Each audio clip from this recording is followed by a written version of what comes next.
talk about the variety of what you do, and there's the roles you create, there's the roles that other folks create that you take on. Do you change how you prepare for them, how you get ready for them, for the different roles? This is a question from Amanda here in the audience. Yeah, as an actor, I every role is different, obviously, and because of that, they all require, some different kind of preparation.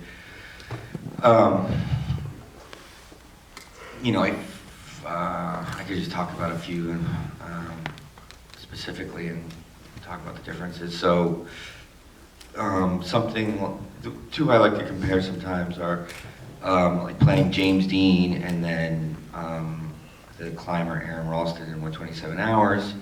They're both roles that are based on real people, but they were very different people, meaning James Dean was an actor, so everybody knows what he looked like, what he sounded like, what he moved like, and now all of those things were also very crucial to our idea of James Dean, and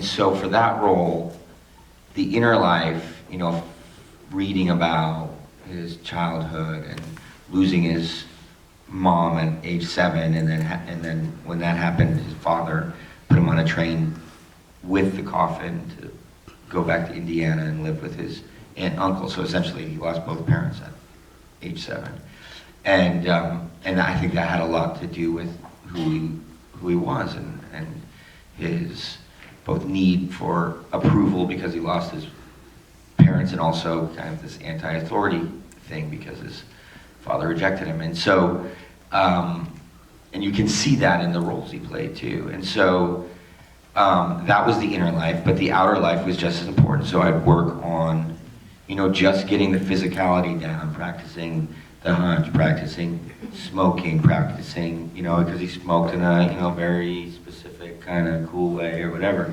I mean, it's crucial to who he is. If you don't, as soon as, that character hits the screen, it's like people are going to be like, all right, is he doing it? Is he doing it? And all of that kind of goes into it. So the physicality of all of that was incredibly important, as well as the inner life. You also have to kind of back up the behavior with, authentic kind of emotion and life underneath. And so for that role, it was about the inner and outer. For Aaron Ralston,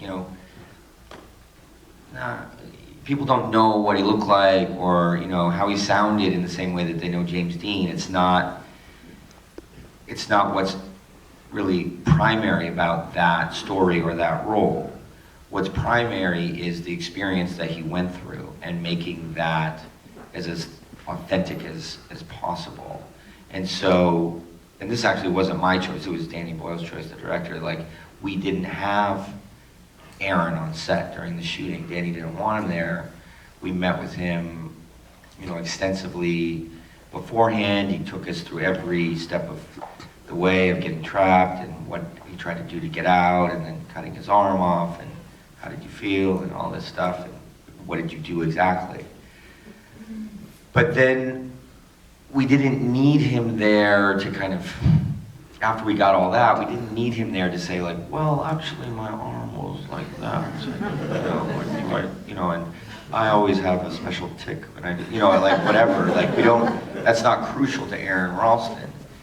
What's crucial is the conveying the experience. And so once we knew kind of everything that he went through, Danny and I went and shot, and he shot it in such a way that I could have my own experience. I could go through all the motions that Aaron went through, short of dehydrating myself for real and cutting my own arm off. But in that way, it's not like I had to put on a performance from the outside. We could just go and do it, like really try to get out, really try to throw that thing over the rock, and so the behavior, which was most crucial, and going through the experience, which was most crucial, had its own room to kind of breathe and be real. And so like we could do scenes for 20 minutes, and I could just get really exhausted, and it'd be authentic exhaustion rather than, all right, and you're really tired in the scene, and action. You know, like I'd just be really tired.